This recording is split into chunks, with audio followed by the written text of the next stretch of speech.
Muy bien. Sean bienvenidos todos a nuestro primer video del curso en línea de álgebra lineal que estamos desarrollando. Confiados estamos de que el buen uso de este recurso digital propiciará para todos ustedes la adquisición de los conocimientos mínimos requeridos para su formación académica. Excelente. El tema con el cual vamos a iniciar se titula espacios vectoriales. Aunque para ser precisos, yo le agregaría introducción a los espacios vectoriales, pues únicamente abordaremos la definición de dicho concepto y algunos primeros ejemplos. Muy bien, para comenzar nuestro estudio, realizaré primeramente un pequeño paréntesis sobre la teoría de conjuntos mínima que debemos de conocer para abordar este tema con mayor precisión. Y así, de esta forma, evitar cuestiones sencillas por parte de ustedes acerca de los conjuntos que individualmente serán definidos. Abramos pues este paréntesis con la idea primordial que rige a la teoría de conjuntos, la cual es la noción de conjunto, que podemos, para fines prácticos, establecer de la siguiente manera. Un conjunto es una colección bien definida de objetos distintos con una o algunas características principales en común que determinan sin ambigüedad la pertenencia o no de un objeto en la colección. Decir bien definida intuitivamente significa que un conjunto por sí mismo define su complementario en un universo dado. En otras palabras, fijado un universo previamente, entonces, dado cualquier objeto del universo, es posible siempre determinar si éste pertenece o no al conjunto. Ahora bien, respecto a esto último, es preciso señalar que la noción de conjunto que estamos dando se debe a la idea intuitiva de George Cantor,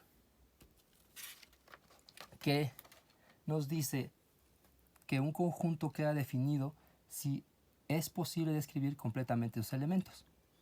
Ahora, realizar esta tarea de describir completamente los elementos de un conjunto puede llevarse a cabo de dos formas distintas, una denominada por extensión y otra llamada por comprensión.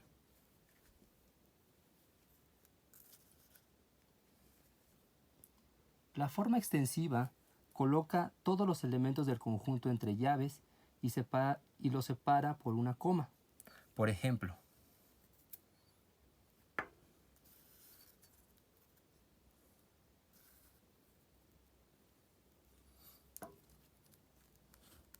por extensión. Sin embargo, el inconveniente natural que surge de esta manera de describir los conjuntos es que solo es aplicable para conjuntos finitos, de cardinalidad relativamente pequeña, porque cuando el número de elementos del conjunto es infinito, como el de los números impares, o cuando es demasiado numeroso, como el conjunto de todas las palabras que se pueden formar con las letras del abecedario, entonces esta escritura se vuelve intratable. Por esta razón, vale tener una forma alternativa para describir a un conjunto. Esta es la forma por comprensión, que consiste en la descripción de un conjunto mediante la comprensión de un enunciado de verdad, el cual predica determinada propiedad sobre los elementos del conjunto. En otras palabras, un conjunto de esta manera queda determinado como una colección de elementos X que hacen verdadera a una proposición Px acerca de ellos. La notación es como sigue.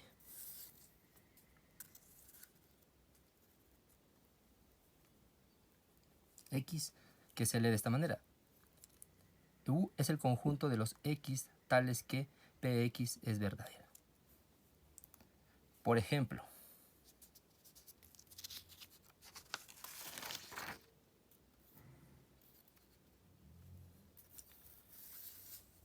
Consideremos este conjunto. El conjunto V de todos los pares ordenados XY, números reales, que satisfacen la ecuación lineal y igual a 3 veces x más 1. Por ejemplo, si graficamos esta recta que sabemos es una recta, esta ecuación que sabemos es una línea recta en el plano cartesiano,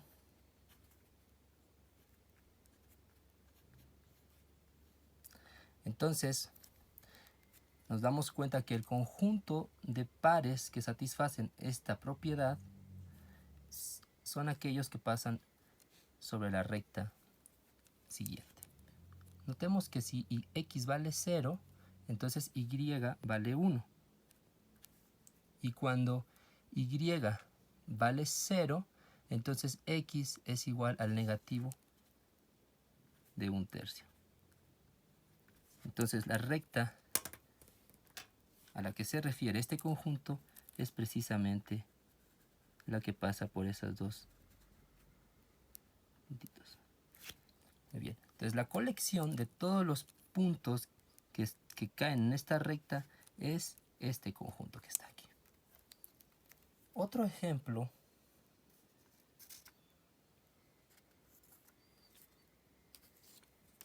que podemos considerar es el siguiente. El conjunto Q de todas las matrices de tamaño 2 por 2 cuyos elementos en la diagonal son igual a 0 y cuyos elementos en la segunda diagonal son números reales arbitrarios.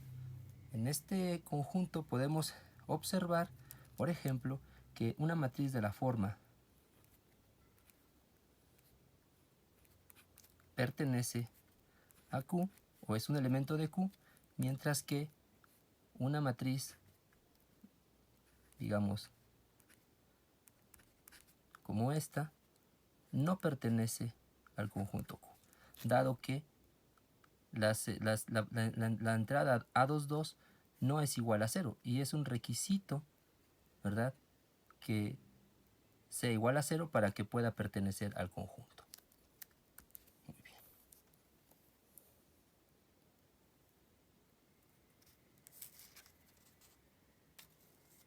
Otro ejemplo es el siguiente. P3. P sub 3. Este es el conjunto de todos los polinomios de la forma, esta que está expresada de esta manera, de todos los polinomios de grado a lo más 3, con coeficientes en los números reales y en la variable x. Un elemento de este conjunto, por ejemplo, es el siguiente. 1 más 2x más 5x cuadrada menos 9x cúbica.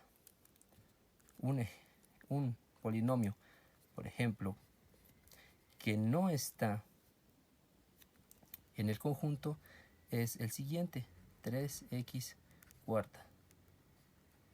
No pertenece al conjunto, dado que su grado es 4 y P solamente contiene a los polinomios de grado a lo más 3. Entonces, este, por ejemplo, pertenece al conjunto, pero este no. Muy bien.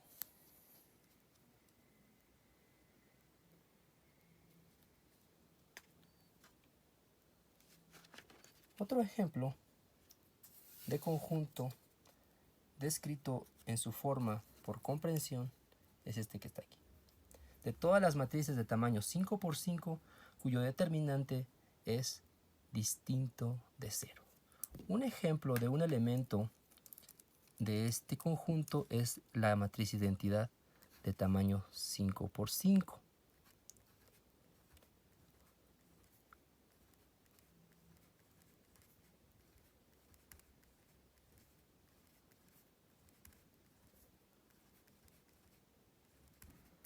Cuyo determinante es precisamente igual a 1. ¿Sí? Dado que 1 es diferente de 0, entonces A pertenece a este conjunto E. La matriz nula, por su parte,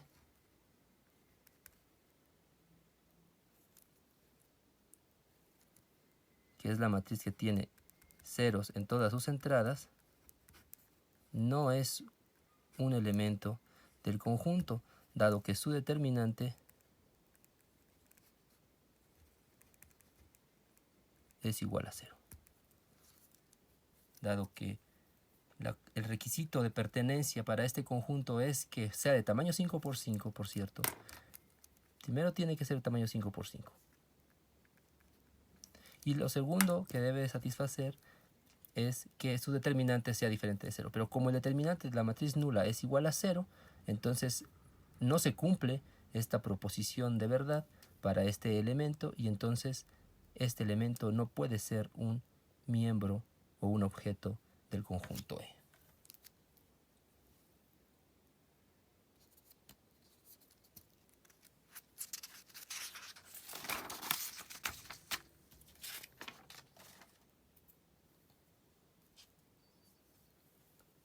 Muy bien, antes de cerrar este paréntesis, debo mencionarles que un espacio vectorial, mucho antes de cumplir los 10 axiomas que lo definen, es primeramente un conjunto de objetos, y por lo tanto la noción de conjunto nos debe de quedar muy clara, tanto como sus notaciones y la forma de describir a los elementos. Viene al caso el comentario porque a veces cuando iniciamos el estudio verdadero de álgebra lineal, más de uno presentamos dificultad en entender los conjuntos que deseamos averiguar si son o no espacios vectoriales.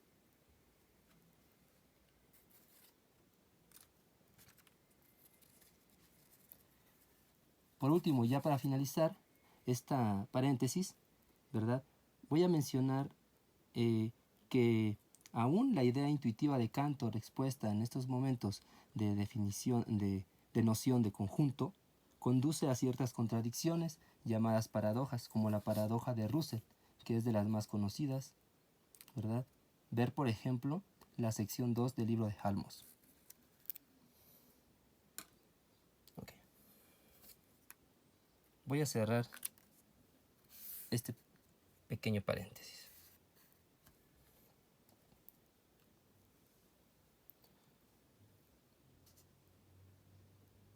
Ahora,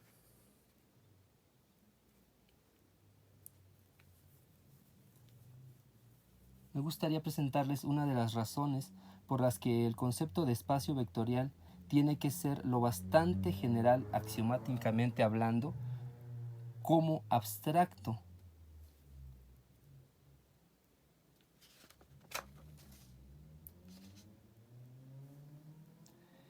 Y esta introducción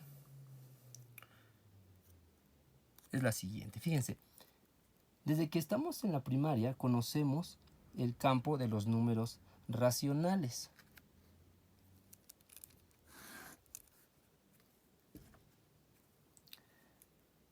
Luego en la secundaria nos presentan el conjunto de los números reales, junto con sus operaciones que, al igual que Q, satisfacen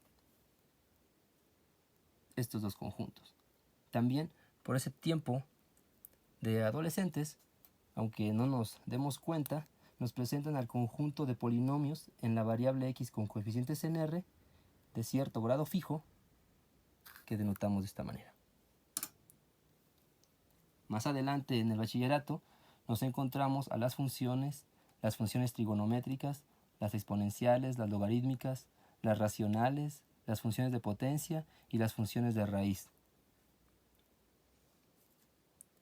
Es decir, llegamos a conocer este conjunto, que denota la colección de todas las funciones a valores reales de variable real.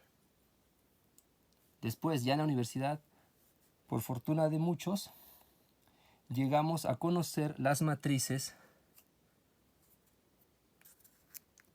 de tamaño n por m con entradas en los reales. También llegamos a conocer los puntos del plano cartesiano y los puntos del espacio tridimensional R3. Ahora, considerando este panorama general de distintas clases de objetos que podemos y somos capaces de reconocer, podemos reflexionar en lo siguiente. Cada conjunto aquí considerado tiene para sus objetos una operación interna de adición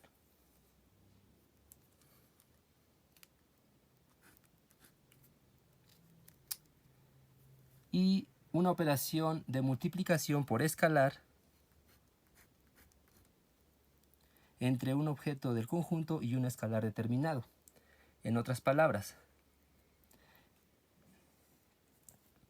expresiones tales como esta, esta,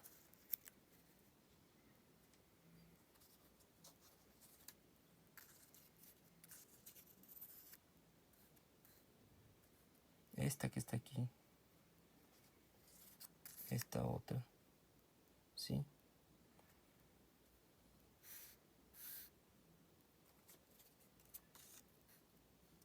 Esta también.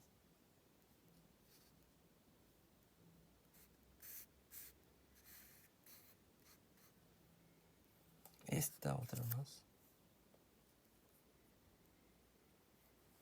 Y esta también. ¿Sí? Todas, aunque distintas, tienen sentido para nosotros y todas se refieren a una operación de adición. A una operación de adición.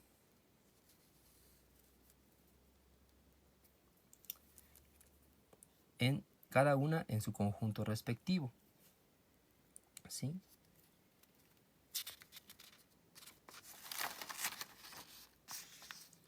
La otra operación que mencionamos es la multiplicación por escalar.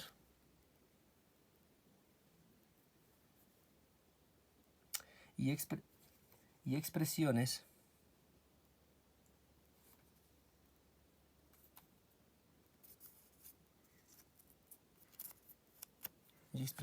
como este producto por escalar, este otro producto por escalar, este otro producto por escalar, este producto por escalar, este más y este otro, todos los reconocemos, ¿sí? Son familiares para nosotros. Entonces, si la mayoría de entidades matemáticas que conocemos involucran dos operaciones importantes, dos, entre sus objetos y escalares de cierto tipo, si deseáramos unificar el estudio de estos conjuntos globalmente, debemos partir de una estructura algebraica común entre ellos.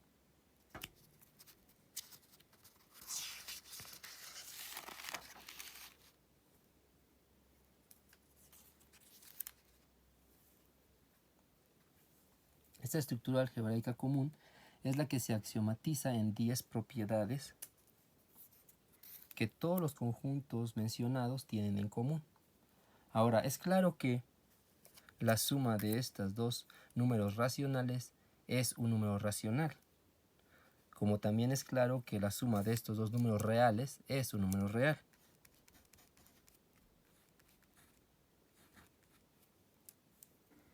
Entonces, ¿de qué forma podemos abstraer esta idea de cerradura de la adición en cada conjunto de manera general? Es decir, no queremos particularizar la suma de dos racionales, la suma de dos reales, la suma de dos funciones, la suma de dos polinomios, sino por el contrario, lo que deseamos es que la suma de dos objetos de la misma especie, sin importar el conjunto de los que hayan sido tomados, dé como resultado un objeto con las mismas cualidades. Pues bien, el trabajo de muchos años y de grandes matemáticos como Cayley, Sylvester, Hamilton, ¿verdad?, por mencionar algunos, culmina con el axioma 1 de la definición de espacio vectorial, que dice lo siguiente. Si U y V son dos objetos de este conjunto, entonces la suma es un tercer objeto del conjunto. Tal como lo que sucede aquí y tal como lo que sucede aquí también.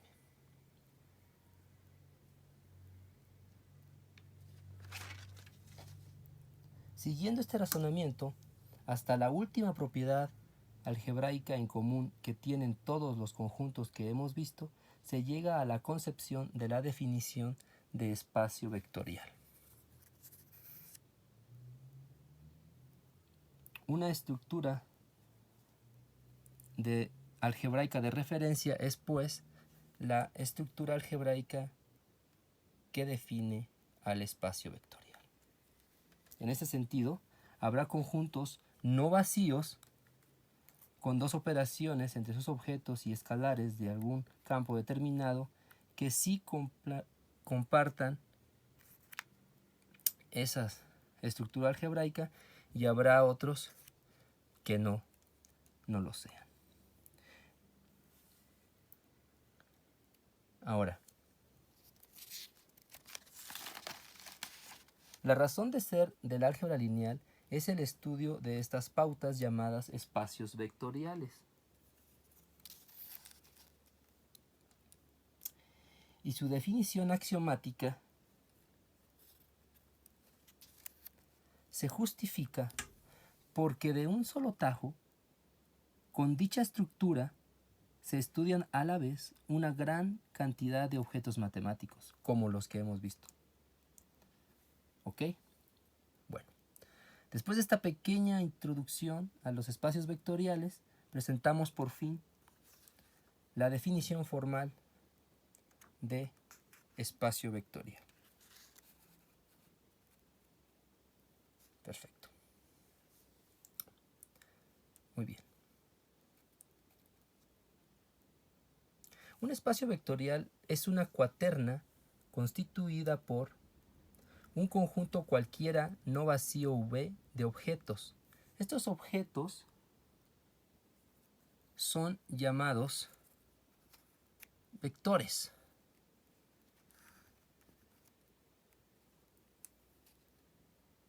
Y vamos a abreviar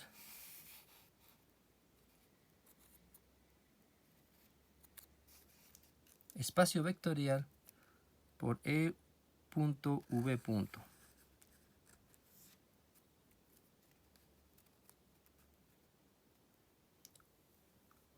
Esta cuaterna son 4 entes matemáticos interactuando simultáneamente.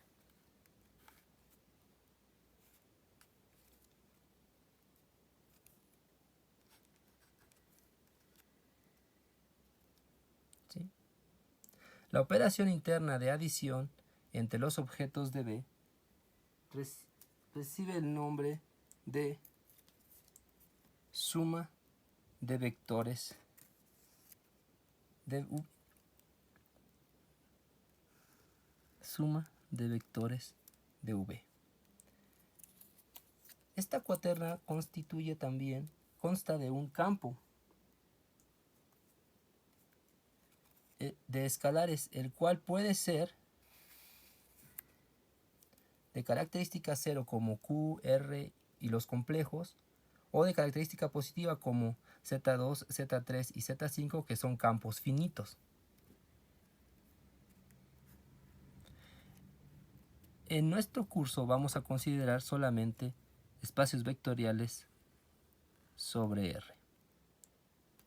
Y les llamaremos espacios vectoriales reales.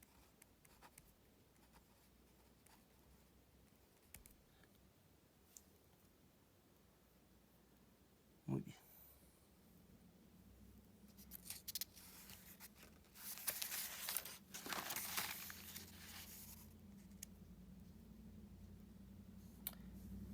La operación de multiplicación por escalar y la suma de vectores pueden ser no las usuales. Y en esto radica una de las principales dificultades para entender y para comprender la noción de espacio vectorial.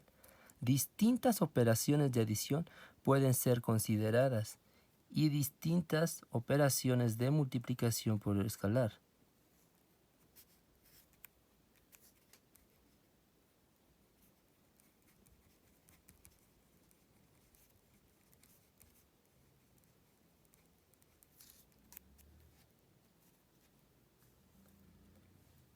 Ahora, otra de las razones por las que se dificulta el concepto es la palabra cualquiera.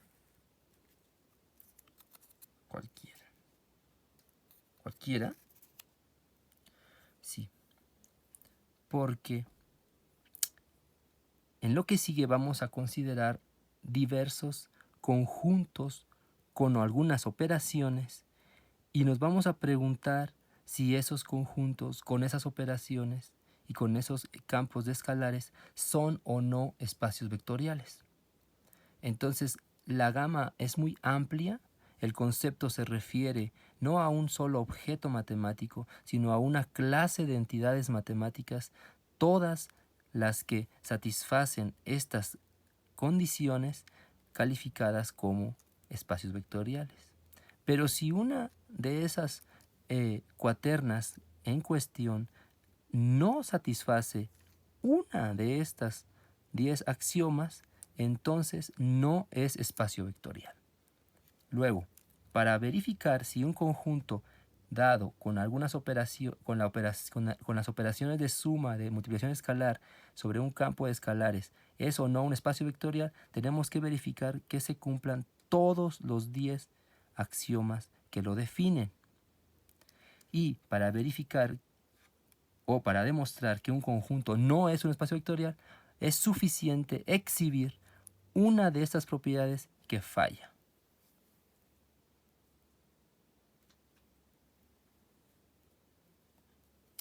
Ahora voy a hablar de estas propiedades. Las propiedades 1 y 2 se refieren a propiedades de cerradura, ¿sí?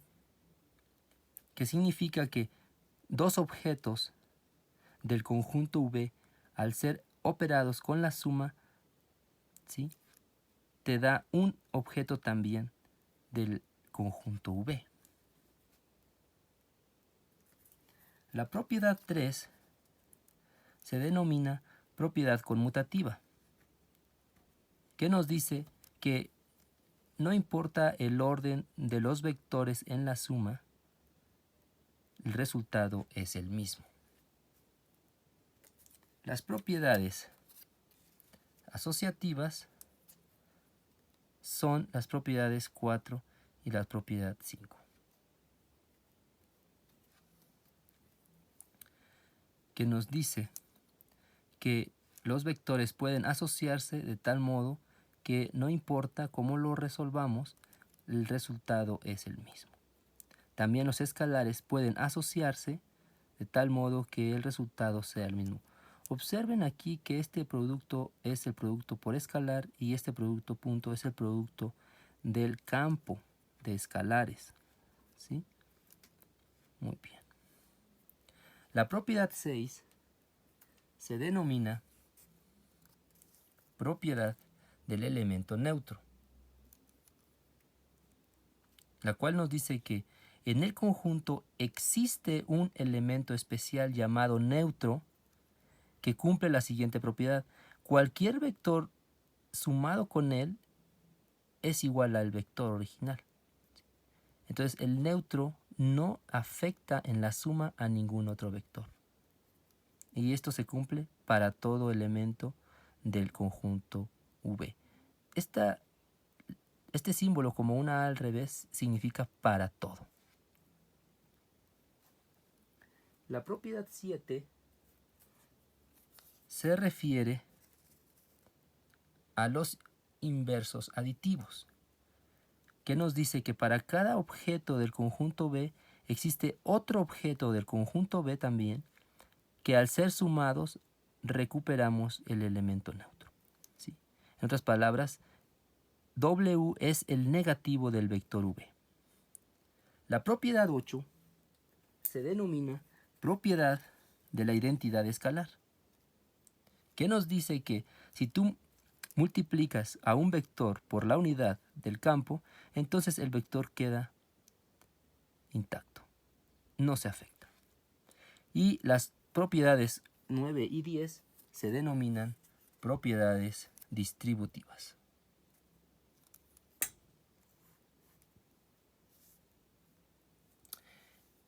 Donde el producto escalar se distribuye en la suma y donde el producto escalar se distribuye en la suma de escalares. Aquí el producto escalar se distribuye en la suma de vectores y aquí el producto escalar se distribuye en la suma de escalares.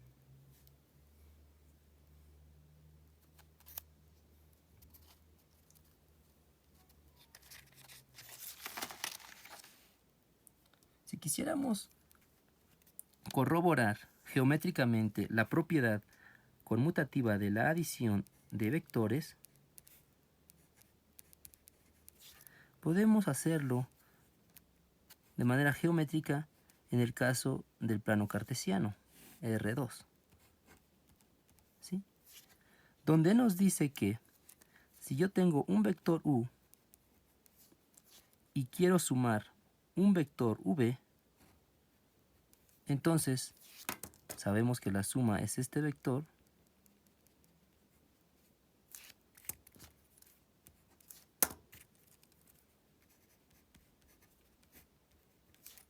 La propiedad conmutativa lo que nos dice es que no importa si primero sumas el vector U al vector V que si primero sumas el vector V al vector U. La suma es la misma. Esta es la propiedad conmutativa. De este modo, geométricamente se pueden ilustrar cada una de las propiedades. Por el tiempo, voy a pasar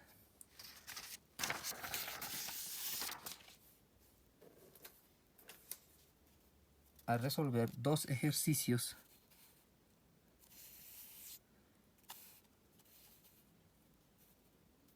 relacionados con el concepto de espacio vectorial.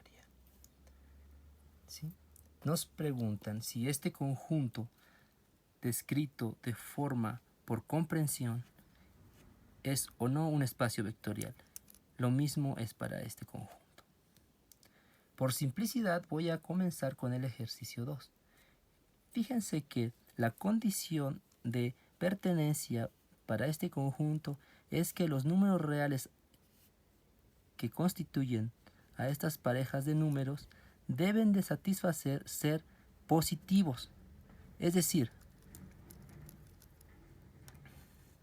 si dibujamos este conjunto,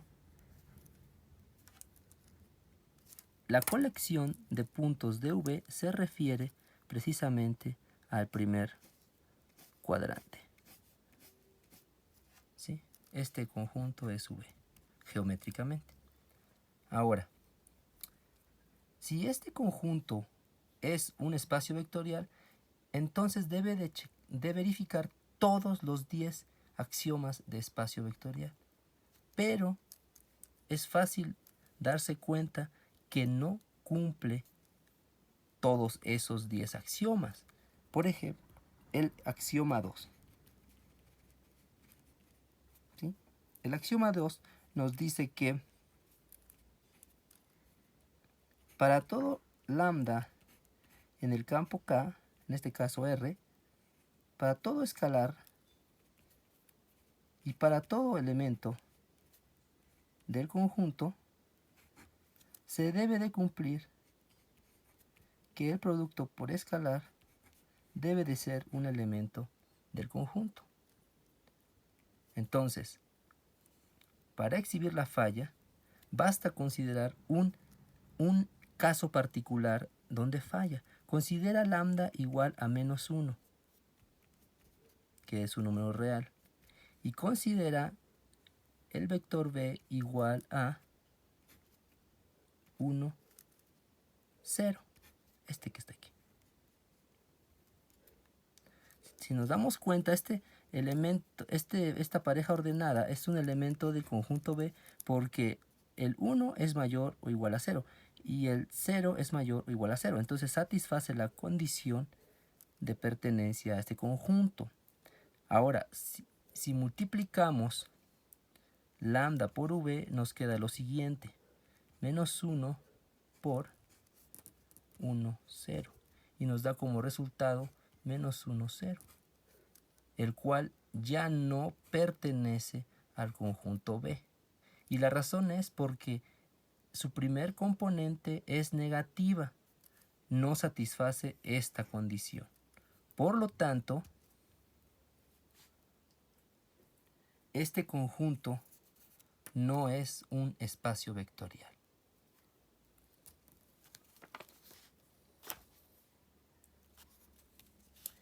Por otro lado, el ejemplo 1 que vamos a resolver en este momento sí es un espacio vectorial.